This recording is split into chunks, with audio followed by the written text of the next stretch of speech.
নমস্কার। মোহনপুর অনিতা স্কুলের পক্ষ থেকে সকল ছাত্রছাত্রীদের অভিনন্দন। তো আজকে আমি যে ক্লাসটা করতে যাচ্ছি সেটা হলো বিএড পরীক্ষার্থীতে যারা উত্তীর্ণ হয়ে টেট পরীক্ষার জন্য নিজেকে প্রস্তুত করতে চেয়েছো তাদের জন্য, অর্থাৎ টেট পরীক্ষায় নিজেকে প্রস্তুত করার জন্য আমার সামান্য চেষ্টা তোমাদের কাছে তুলে ধরা। যদি ক্লাসটা ভালো লাগে তাহলে অবশ্যই আমাকে জানাবে এবং পরবর্তী ক্লাসগুলি আমি তোমাদের জানানোর চেষ্টা করব।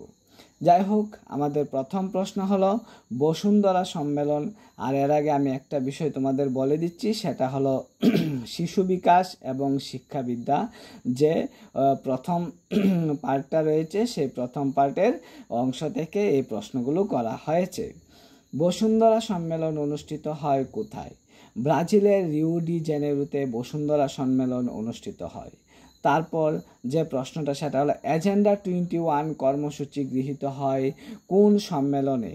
এজেন্ডা 21 কর্মসূচি গৃহীত হয় বসুন্ধরা সম্মেলনে। তারপর ওজোন স্তর রয়েছে বায়ুমণ্ডলের কোন স্তরে? না, ওজোন স্তর রয়েছে বায়ুমণ্ডলের স্ট্র্যাটোস্ফিয়ার স্তরে। প্রথম বসুন্ধরা সম্মেলন অনুষ্ঠিত হয় কবে? 1992 খ্রিস্টাব্দে প্রথম বসুন্ধরা সম্মেলন অনুষ্ঠিত হয়।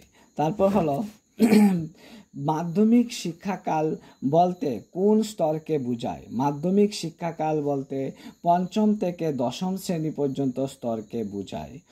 ব্রেইল লেখা হয় কয়টি বিন্দু দিয়ে? ব্রেইল লেখা হয় 6টি বিন্দু দিয়ে।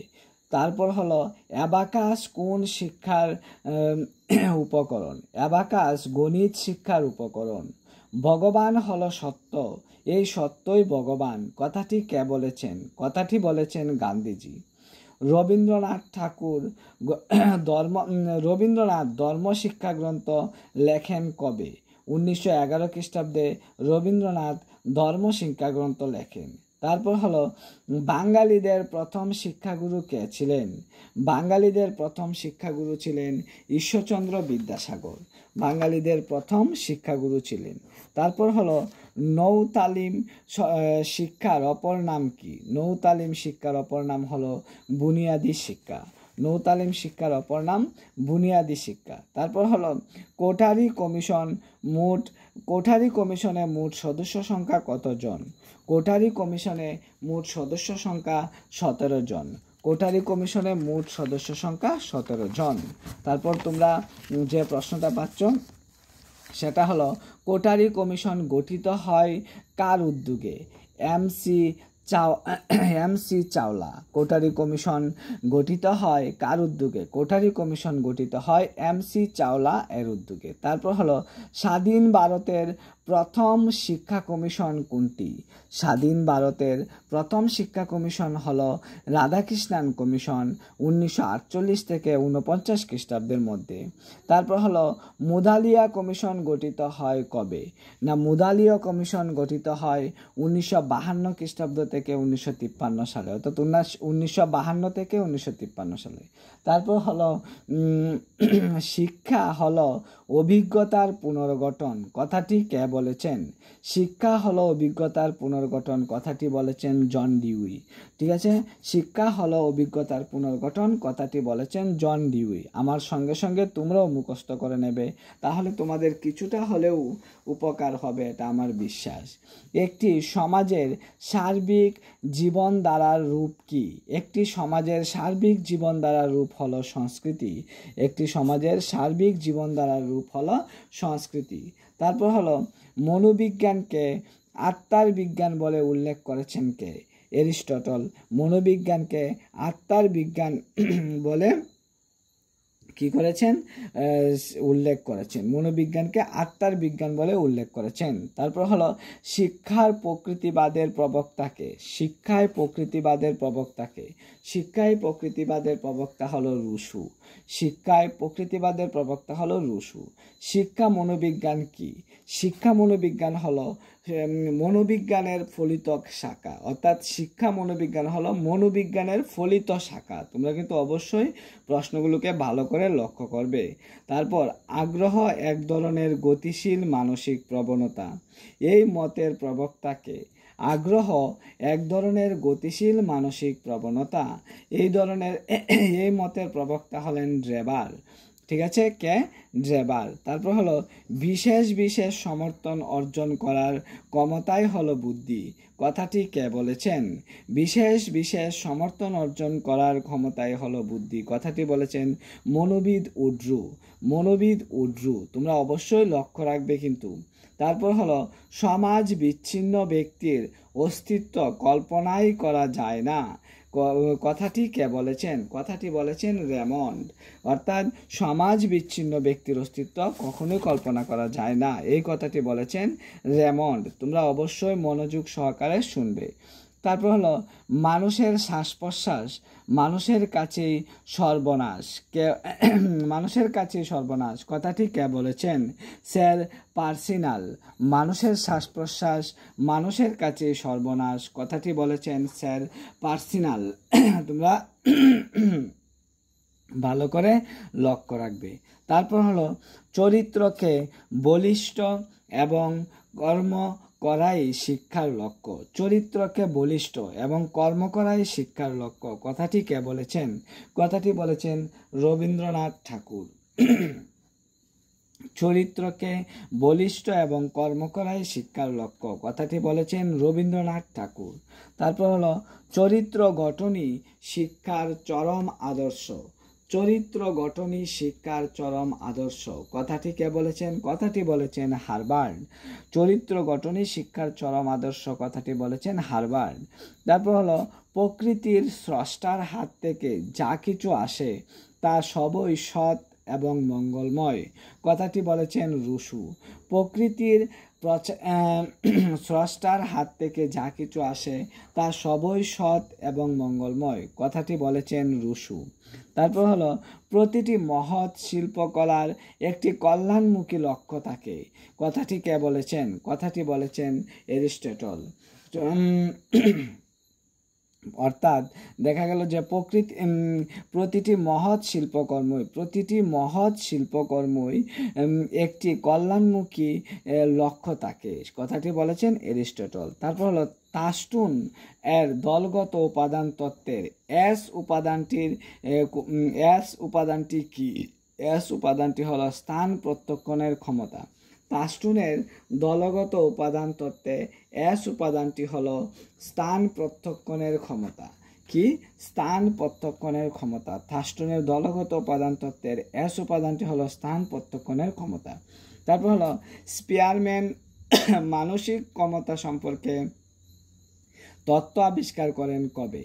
স্পিয়ারম্যান মানসিক ক্ষমতা সম্পর্কে তত্ত্ব আবিষ্কার করেন 1904 খ্রিস্টাব্দে। স্পিয়ারম্যান মানসিক ক্ষমতা সম্পর্কে তত্ত্ব আবিষ্কার করেন কবে? 1904 খ্রিস্টাব্দে। তারপর হলো তাস্টুনের মতে প্রাথমিক উপাদান কয়টি? তাস্টুনের মতে প্রাথমিক উপাদান হলো 7টি। তাস্টুনের মতে প্রাথমিক উপাদান হলো 7টি। তারপর হলো বুদ্ধির গঠন সংক্রান্ত তত্ত্বের প্রবক্তা কে? বুদ্ধির গঠন সংক্রান্ত তত্ত্বের প্রবক্তা হলো গিলফোর্ড। বুদ্ধির গঠন সংক্রান্ত তত্ত্বের প্রবক্তা হলো গিলফোর্ড। বুদ্ধির গঠন সংক্রান্ত তত্ত্বের প্রবক্তা গিলফোর্ড। পায়রা ও ইঁদুরের উপর গবেষণা করেন কে? পায়রা ও ইঁদুরের উপর গবেষণা করেন স্কিনার। পায়রা ও ইঁদুরের উপর গবেষণা করেন স্কিনার, তোমরা কিন্তু মনে রাখবে। তারপর হলো প্যাভলভের তত্ত্বটিকে কি বলা হয়? প্যাভলভের তত্ত্বটিকে বলা হয় টাইপ 1। প্যাভলভের তত্ত্বটিকে কি বলা হয়? প্যাভলভের তত্ত্বটিকে বলা হয় টাইপ 1। প্যাভলভের তত্ত্বটিকে বলা হয় টাইপ 1। তোমরা কিন্তু অবশ্যই মনোযোগ সহকারে শুনবে। তারপর হলো মেন্টালিটি অফ অ্যাপস বইটি প্রকাশিত হয় কবে? 1925 খ্রিস্টাব্দে। মেন্টালিটি অফ অ্যাপস বইটি প্রকাশিত হয় 1925 খ্রিস্টাব্দে। তারপর হলো স্কিনারের তত্ত্বটিকে কি বলা হয়? স্কিনারের তত্ত্বটিকে বলা হয় অপারেন্ট অনুবর্তন। স্কিনারের তত্ত্বটিকে বলা হয় অপারেন্ট অনুবর্তন। স্কিনারের তত্ত্বটিকে বলা হয় অপারেন্ট অনুবর্তন। তারপর হলো কোঠারি কমিশন কবে গঠিত হয়? 1968 থেকে 1969 সালে কোঠারি কমিশন গঠিত হয়। 1968 থেকে 1969 সালে। তারপর হলো উচ্চ মাধ্যমিকের সময়সীমা কত? উচ্চ মাধ্যমিকের সময়সীমা হলো 2 বছর। উচ্চ মাধ্যমিকের সময়সীমা 2 বছর। তারপর হলো শিক্ষাকে মনোজগতের আলোর উৎসের কেন্দ্রবিন্দু বলা হয়েছে কোথায়? শিক্ষাকে মনোজগতের আলোর উৎসের কেন্দ্রবিন্দু বলা হয়েছে ভেদে।